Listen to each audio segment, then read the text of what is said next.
Morning doctors. अपने home town से आप लोगों को नमस्कार करता हूँ। मेरा नाम है विक्रम सिंह लाहौरी और आज हम बात कर रहे हैं पीसीओडी के ऊपर। पीसीओडी का जो दो फैक्ट्स हैं, एक है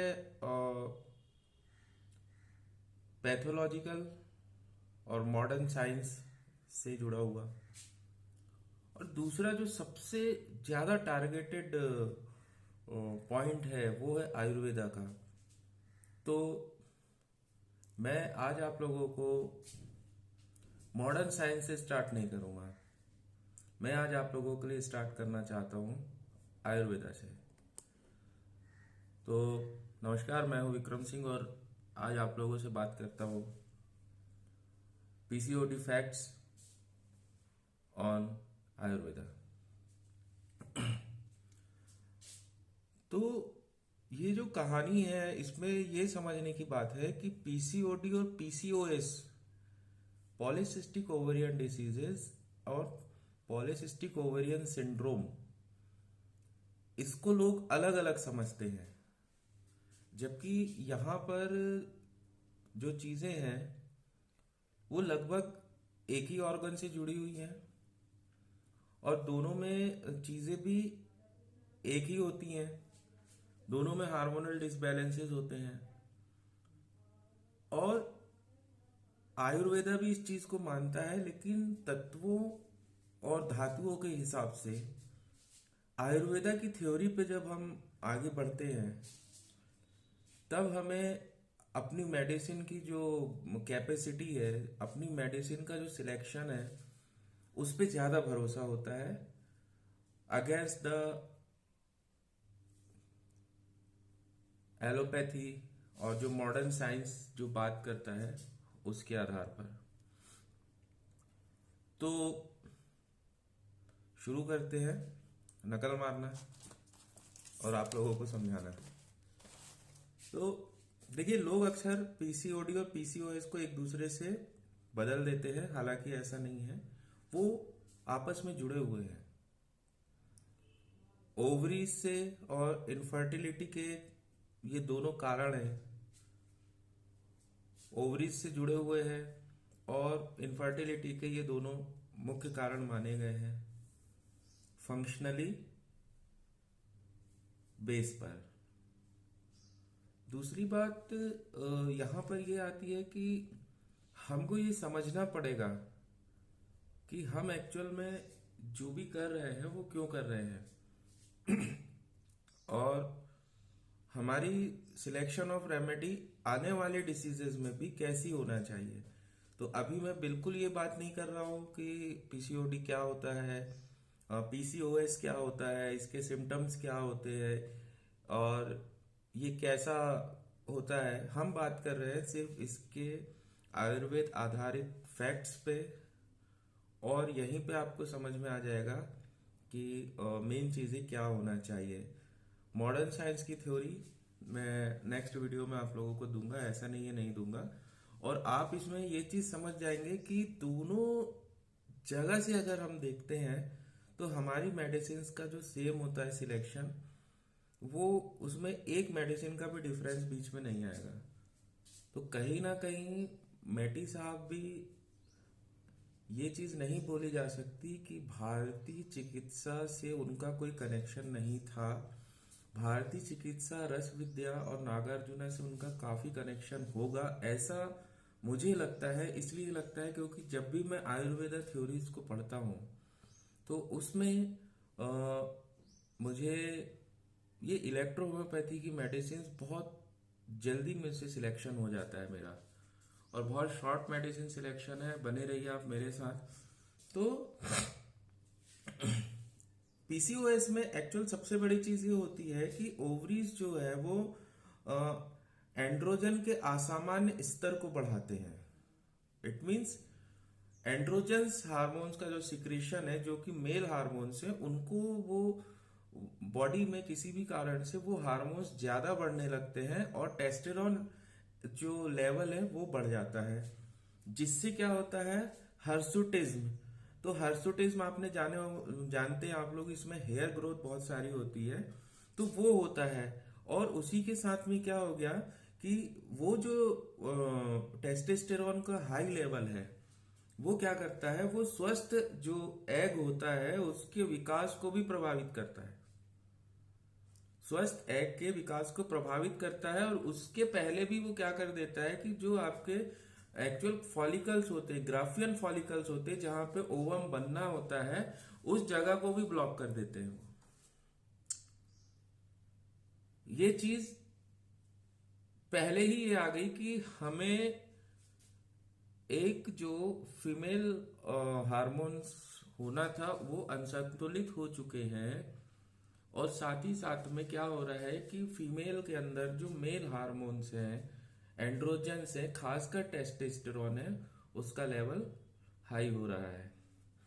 दूसरी बात, पीसीओडी में क्या हो रहा है कि मैच्योर एग मैच्योर हो रहा है, लेकिन वो डिस्चार्ज नहीं हो रहा है बाहर।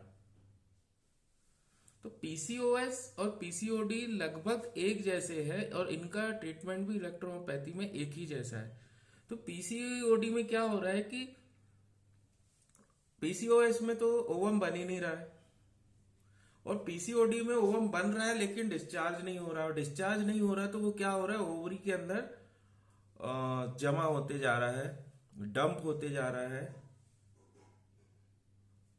उसके बाद में यहां पे भी कारण क्या आता है कि पीसीओडी में मैच्योर एग डिस्चार्ज नहीं होते और हार्मोन असंतुलन के कारण अंडाशय यानी कि आपकी ओवरी में जमा हो जाते हैं, जिसके कारण जो फॉलिकल्स हैं, जो उनकी जो लेयर है वो ब्लॉक हो जाती है और ओवम आगे बढ़ नहीं पाता है या कंप्लीट मैच्योर नहीं हो पाता है।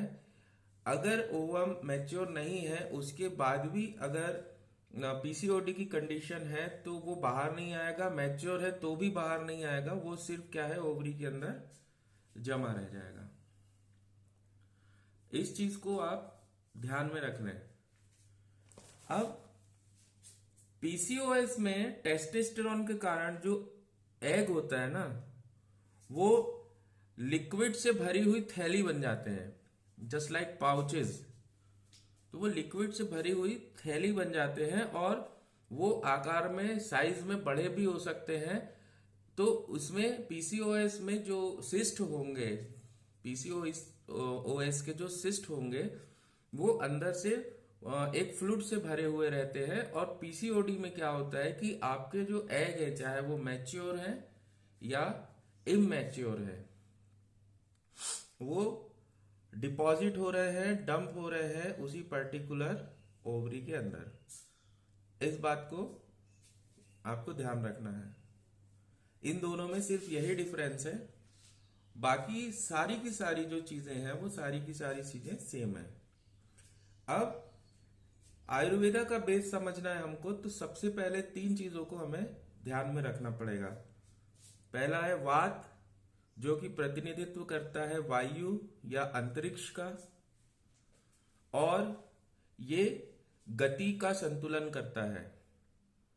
यही बात अगर स्पर्म के ऊपर की जाए तो मोर्टेलिटी ऑफ स्पर्म में भी हमें वात यानी वायु या अंतरिक्ष, उसके ऊपर ज्यादा ध्यान देना पड़ेगा।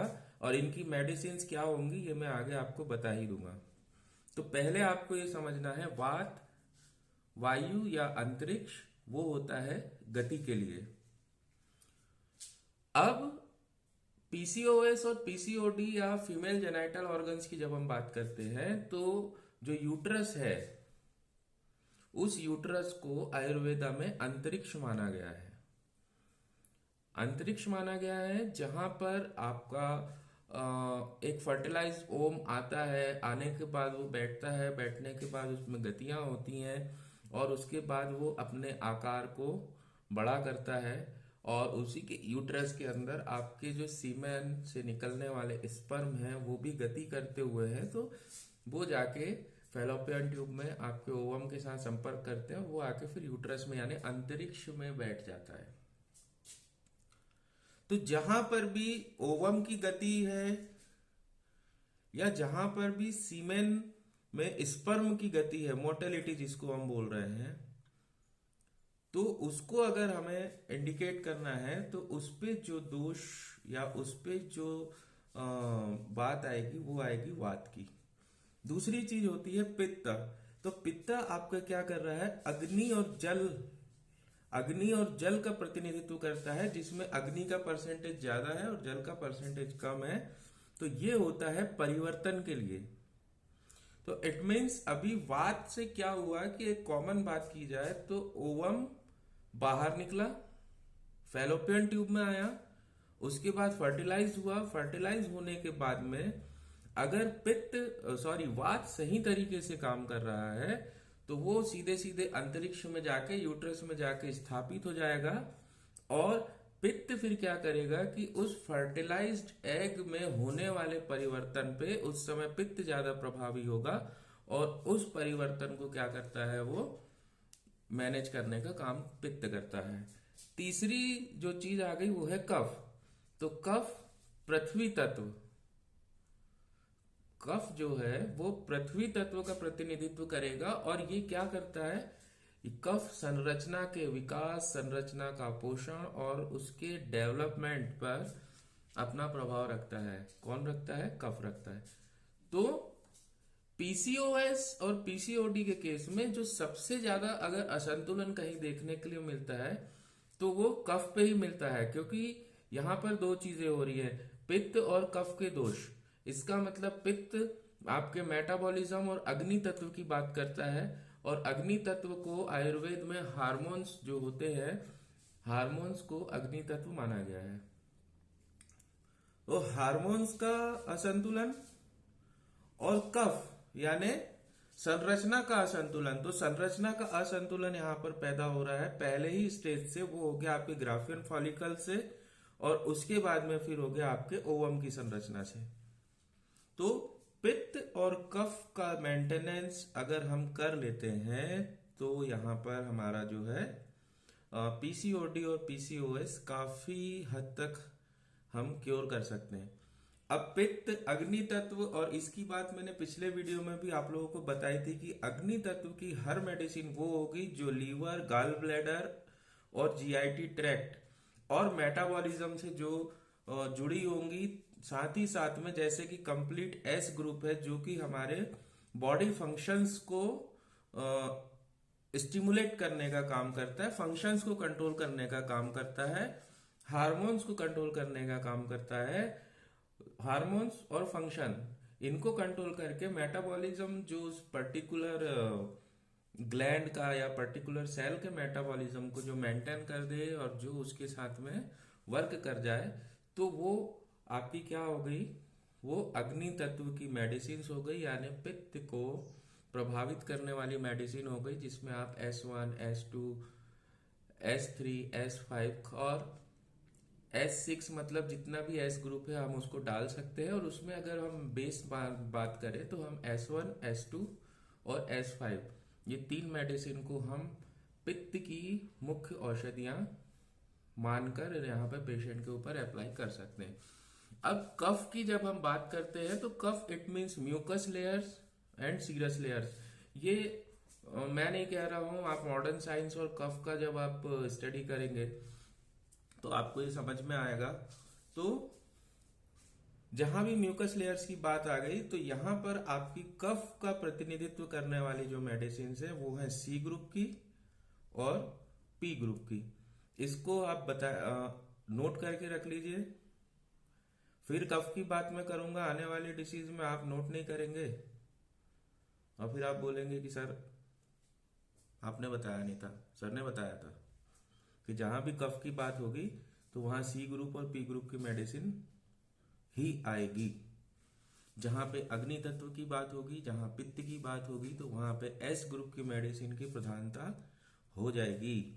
और जहां पर वात की बात आएगी, जहां वायु की बात आएगी, वहां पर एफ ग्रुप की जो मेडिसिन है वो आपकी मुख्य मेडिसिन बन जाएगी। क्योंकि वात के लिए मैंने आपको जो लोग अभी देख रहे हैं उनके लिए बता देता हूँ, जो पहले देख चुके हैं उनका रिवीजन हो जाएगा कि बोन और नर्व ये वात के प्रतीक है, और बोन भी संरचना से कहीं ना कहीं जुड़ा हुआ है। संरचना का मतलब कफ से जुड़ा हुआ है, इसलिए वो सी ग्रुप के अंदर आ गया। और एफ ग्रुप की जब हम बात करते हैं तो वो अपने आप में ही नर्वस सिस्टम के ऊपर काम करता है, जो कि वात और वायु का प्रतिनिधि है या उसका प्रतिनिधित्व करता है। तो अभी तक मोटा मोटी अगर हम एक बात समझ लें तो सिर्फ अगर हम पित्त के ऊपर और कफ के ऊपर अगर हम अपना काम करना चालू कर दें तो एक सिंपल से बेस पे, एक सिंपल से आधार पर हम पीसीओडी और पीसीओएस का ट्रीटमेंट यहाँ पे कर सकते हैं। अभी मैंने बात करी ग्रुप की, और ग्रुप के बाद में बात करी कुछ मेडिसिन की। इनका उपयोग कैसे करना है, किस आधार पे करना है, उसके लिए चलते हैं आगे। अब आगे चलने पे ये बात बहुत जरूरी है कि आयुर्वेदा जो है वो स्वस्थ जो ओवुलेशन होगा, परफेक्ट ओवुलेशन होगा, उसमें किसी प्रकार का ऑब्स्ट्रक्शन आएगा तो वो सिर्फ और सिर्फ दोष देता है कफ को। ये आप लोग लिख लीजिए कि वो सिर्फ और सिर्फ दोष देता है कफ को। और अगर हम प्रेगनेंसी की बात करें तो कफ के साथ में फिर क्या होता है कि जो वायु दोष है, वात दोष है, जो अंतरिक्ष का दोष है, वो क्या करता है, यूट्रस को आकाश या अंतरिक्ष माना गया है, और ओव्यूलेशन प्रोसेस में वात वायु को प्रोलिफरेशन की गति के लिए जिम्मेदार माना गया है। जैसा कि मैंने आपको पहले बताया कि जो वात है वो गति का सिंबल है, यानी वात मतलब एफ ग्रुप में दो ही मेडिसिन है, वो कैसे यूज करेंगे मैं बता दूंगा आपको। तो ओव्यूलेशन में प्रोसेस में जब प्रोलिफरेशन की स्टेज आती है, जब ओवम पूरा तैयार हो जाता है तो वो गति करके फैलोपियन ट्यूब में आना चाहता है, तो उस समय एफ ग्रुप की आपको सबसे ज्यादा जरूरत होती है according to Ayurveda on the basis of vata. ठीक है, इसके बाद में ये तो हो गया, लेकिन ओवरी की जो वॉल्स होती है उसका टूटना, मैच्योर एग का बाहर आना, और फैलोपियन ट्यूब के माध्यम से यूट्रस में छोड़ना, यानी कि ये पूरा गति से रिलेटेड काम है। और इस पूरी गति में अगर हमें किसी चीज को सुधारना है कि ओवुलेशन अच्छा हो रहा है लेकिन वो फैलोपियन ट्यूब में ही फर्टिलाइज होकर खत्म हो रहा है, या बार बार कभी ऐसा होता है कि फर्टिलाइजेशन हो रहा है लेकिन बेबी प्रोग्रेस नहीं कर पा रहा है, यूट्रस में पहुंचने के पहले ही वो मतलब डेवलपमेंट उसका हो नहीं पा रहा है, वो यूट्रस तक पहुंच नहीं पा रहा है और उसके पहले मिसकैरेज हो जाता है, तो यहाँ पर एफ ग्रुप सबसे ज्यादा आपको सपोर्ट कर सकता है। दूसरी बात ये आ रही है कि मैंने फिर से कहा कि फैलोपियन ट्यूब के माध्यम से यूट्रस में उस ओवम को छोड़ना, उस एग को, फर्टिलाइज एग को छोड़ना, वात यानी वायु यानी नर्व एंड बोन यानी F1 एंड C4, जो कि मैंने पहले वीडियो में बताया था, ये जो मेन मेडिसिन है ये इसका प्रतिनिधित्व करती हैं। अब इसके बाद में म्यूकस यानी कफ, कफ is equal to C group, और P ग्रुप गर्भाशय के लिए न्यूट्रिशन, पोषण प्रदान करता है, फैलोपियन फनल का जो विकास है उसमें सहायता करता है, जिससे कि आपका ओवम वहां पर आने के बाद में स्थायी रूप से रह सके। कब तक रह सके? फर्टिलाइज होने तक रह सके, और उसके बाद में फिर वो यूट्रस में आ सके। तो जहां भी पोषण की बात आएगी, जहां भी ओवम के विकास की बात आएगी, तो वहां पे हमको सिर्फ कफ पे ध्यान देना है, कफ यानी म्यूकस में लेयर्स पे ध्यान देना है, सीरस लेयर्स पे ध्यान देना है, और साथ ही साथ में जब ये बातें आती है तो यहाँ पे सी ग्रुप और पी ग्रुप पे सबसे ज्यादा ध्यान हमको देना होता है। ये स्टेज बाय स्टेज बता रहा हूँ, फॉर्मूला भी आ जाएगा, फॉर्मूला अभी से बता दूंगा तो आप वीडियो पूरी ना देखेंगे, पता है मुझे। तो इसके विकास में सहायता करता है कौन? कफ सहायता करता है। और आयुर्वेद के अनुसार जिसे हम हार्मोन्स के रूप में समझते हैं, ये चीज मैं पहले भी बता चुका हूं, वह मानव ऊतक के अग्नि तत्वों का प्रतिनिधित्व करता है। मतलब कि हार्मोन्स किसी भी क्रिया के लिए तथा उस सेल मेटाबॉलिज्म के लिए पूर्ण रूप से जिम्मेदार होते हैं, अति आवश्यक होते हैं, जो कि पाचन इज इक्वल टू अग्नि का प्रतीक है। It means S group completely यहाँ पे इन्वॉल्व होता है, क्योंकि ये मेटाबॉलिज्म से संबंधित है, सेल मेटाबॉलिज्म से संबंधित है। तो इसीलिए ईएच चूंकि जो अपनी मेडिसिन है वो agni is equal to hormone is equal to pachan या होम्योस्टेटिक स्टेट का प्रतिनिधित्व करती हैं।